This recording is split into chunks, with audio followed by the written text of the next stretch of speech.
Presiding Officer and dear colleagues and parties, I will not belabor this point. I will not stay long.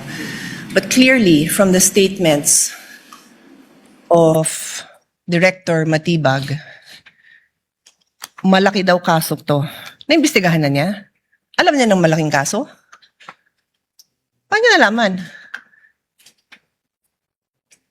So sa akin lang, Mr. Presiding Officer, simple lang eh. What was the intention here? To distract the minority floor leader, who is one of only two lawyers right now, because our other lawyer was already carted off somewhere. So dalawa lang kami. So you wanna distract him.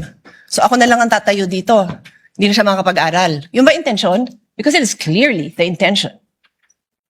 The fact that he has to stand up, the fact that I have to stand up, the fact that Senator Robin has to stand up, he is distracting us from our job. As Senator Alan said, he could do it quietly. Go ahead. Anong purpose niya? Nagyayabang siya? What's the purpose? Is he trying to intimidate us not to ask him tough questions when he is our resource person next week? I do not know. But those statements, those actions are not acceptable, possibly contemptible. So I ask the presiding officer and you, my dear colleagues, let's think about this clearly. I will stop now. As Senator Pangilinan said, we can take this up on Monday. Salamat na pinagbigyan niyo ako na mapanood natin at pag-isipan natin.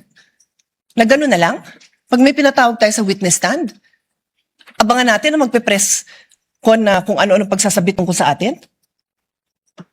I didn't have enough time to research. But clearly, I know that there's jurisprudence that does not allow a judge to be intimidated. And if hindi pa nanakot yun, then I don't know what is. Kung hindi pa ninindak yun, then I don't know what is. Hindi tayo sensitive. Sanay tayo dito. Pero alam din natin kung pinapatamaan tayo, di ba? Alam natin yun.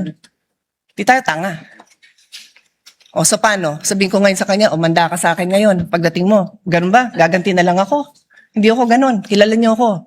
For how many years ako tumayo dito? Hindi ako nanggaganti. Hindi ako mababaw. Pero I'm asking you, dear colleagues, wag tayong papayag. The Filipino people deserve better.